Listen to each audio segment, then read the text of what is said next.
तकनीकी सहायक उनको बोला जाता है। उनका काम था कि जो भी काम कोई सप्लायर को सप्लाई करता है, कोई काम कराता है, तो उसको वेरीफाई करना होता है। वेरीफाई करने के लिए वो वेरिफिकेशन का एक फोटो अपलोड करते हैं, उसके बाद ही उसका पेमेंट होता है। बिना वेरिफिकेशन के पेमेंट रुक जाता है। तो ये वेरिफिकेशन का फोटो अपलोड करने के एवज में इनसे पैसा मांग रहे थे सप्लायर से।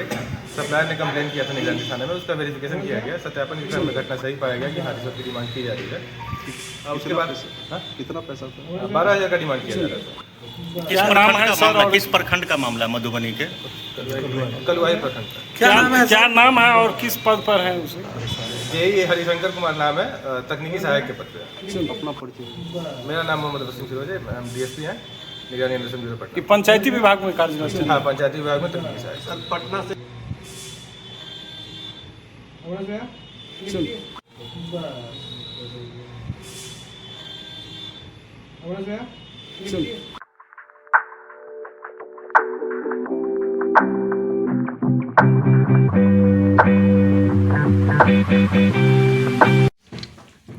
आज का जो ये पीसी बुलाए हैं हम लोग, विकसित भारत रोजगार और आजीविका मिशन गारंटी ग्रामीण गारंटी अधिनियम 2025, इसकी जानकारी हमें देनी थी आप लोगों को। मनरेगा के नाम से जाना जाता था और अभी भारत सरकार ने जैसे 2025 में इस एक्ट के तहत जो है इसको विकसित भारत बीवी राम जी के तहत इसको लाया है। इसके तहत मेनली जो मैंने पहलू है, एक तो 2047 तक जो विकसित भारत की परिकल्पना सरकार ने की है, उसी परिकल्पना के तहत इस एक्ट के तहत जो है लोगों को रोजगार दी जाएगी। पहले 100 दिन की गारंटी थी रोजगार मनरेगा के तहत, अभी 125 दिनों की गारंटी की गई है इसके अंतर्गत। और जो मुख्य फोकस है इसमें, चूँकि ये ग्रामीण क्षेत्रों की योजना है, आप अवगत हैं, ग्रामीण क्षेत्र में जो अकुशल मजदूर जो होते हैं उन्हें रोजगार मुहैया कराई जाती है। और बिल्कुल गारंटी एक्ट के तहत है ये योजना। पूरे हमें जैसा विश्वास है कि ये पहला स्कीम है जिसमें कि एक्ट लागू है। तो इसमें जो 3-4 बिंदु है, जैसे कि अभी जो स्कीम्स आए हैं, जैसे जल सुरक्षा, मैंने जल सुरक्षा, मुख्य ग्रामीण आधारभूत संरचना का विकास, आजीविका से संबंधित संरचना और मौसम घटनाओं से निपटने हेतु कार्य, ये 4 क्षेत्रों को इसमें फोकस किया गया है। और इसमें जो डिटेल्स हैं, जैसे कि अब सुरक्षा के अंतर्गत जो है, इसमें जैसे हम लोग के यहाँ जो मैंने पोखर हैं, तालाब हैं, ये जल को कैसे हम लोग संरक्षण करें, कैसे इसको बढ़ावें, इसके तहत ये स्कीम्स जो है मैंने काम करेगा। और उसके तहत नहर, बाढ़ या चेक, बांध, मुहरबंद का निर्माण, ये सब है, तालाब, टैंक, रिसन, ये सब काम उसमें होगा। दूसरा मुख्य ग्रामीण अवसंरचना है, जिसमें शिक्षा, स्वास्थ्य, पेयजल प्लस ये सड़क वगैरह सारा चीज़ उसमें कार्य होंगे। 2 इस पहलू बताए। तीसरा है जीविका से संबंधित संरचना, जिसके अंतर्गत ग्रामीण हाट, साप्ताहिक बाजार, अन्य बाजार की अवसंरचना, खाद का जो अनाज का भंडारण होता है, उसके गोडाउन्स वगैरह का, SHG ग्रुप्स के लिए भवन वगैरह, इसमें भी मत्स्य पालन, वन चारागाह, नर्सरी, सारा चीज़ इसके अंतर्गत लाया गया है। इसका डिटेल हम आपको दे देंगे, तो पूरा इसमें डिटेल है।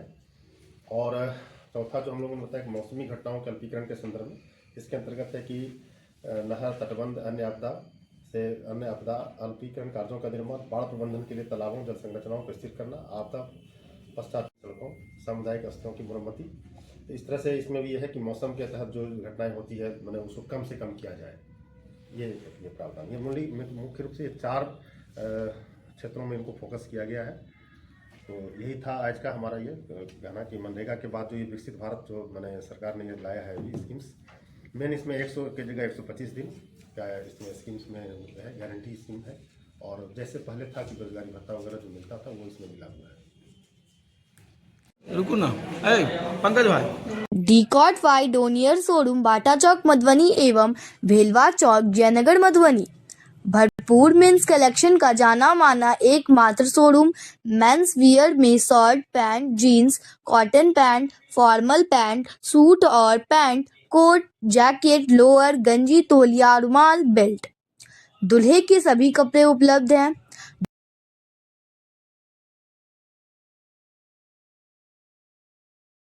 यहाँ पे गैर लाइसेंसी दवा दुकान संचालित है और कुछ नारकोटिक्स ड्रग्स का भी या कोडिंग युक्त सिरप का वो बिक्री हो रहा है। तो उसी के क्रम में हम लोग ड्रग इंस्पेक्टर के द्वारा बताया गया, SDPO सदर साहब के साथ हम लोग टीम बना के आज एक औचक निरीक्षण किए यहाँ निरीक्षण के क्रम में अभी सबसे पहले जो पाया गया तथ्य कि ये दुकान का लाइसेंस नहीं है, गैर लाइसेंसी है और अभी तक कोडिंग नहीं मिला है इनको।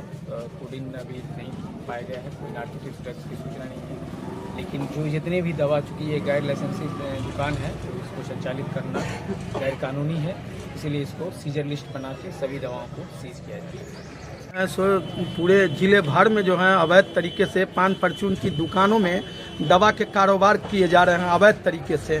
किस प्रकार की कार्रवाई की जाएगी? क्या ये विभागीय शिथिलता नहीं है? बिल्कुल, इसमें हम लोग आप देखे होंगे पिछले 15 दिन पहले भी हम लोग ये किए थे ये ड्राइव लगातार जारी रहेगी और जितने भी गैर कानूनी गैर लाइसेंसी दवा दुकान संचालित है या जो अवैध दवा की बिक्री करते हैं सब पे हम प्रशासन सख्त है, सब पे कार्रवाई। सर, अगर सूत्रों की माने मधुबनी सदर अस्पताल वो भी वहाँ से पूरी तरह से रैकेट को जो अवैध संचालित लोग किया हैं जाता वहाँ, है। वो संचालित करते हैं, जिससे आप लोगों को भी दिक्कत होती है। छापेमारी में नहीं कुछ वैसा पकड़ में आ रहा है, जबकि पटना से दवा आ रही है और नशा खुरानी जो नशा का लोग जो सेवन करते हैं हल्का वो हो रहा इस है। पे हम लोग एकदम सख्त से सख्त कार्रवाई करेंगे। अभी हम लोग एक इंटरनल इसके बाद मीटिंग भी करेंगे।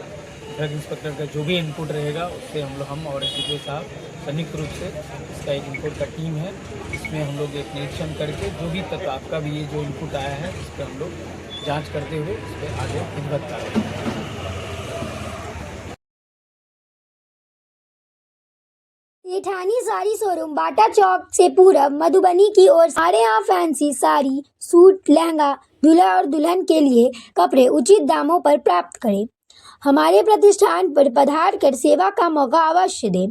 सेठानी साड़ी शोरूम बाटा चौक से पूरब मधुबनी। धन्यवाद। सत्यम ड्रेस एंड साड़ी शोरूम बाटा चौक से पूर्व जींस कॉर्नर के पीछे मधुबनी। सूट, फैंसी लहंगा एवं रेडीमेड वस्त्रों का अनोखा संगम।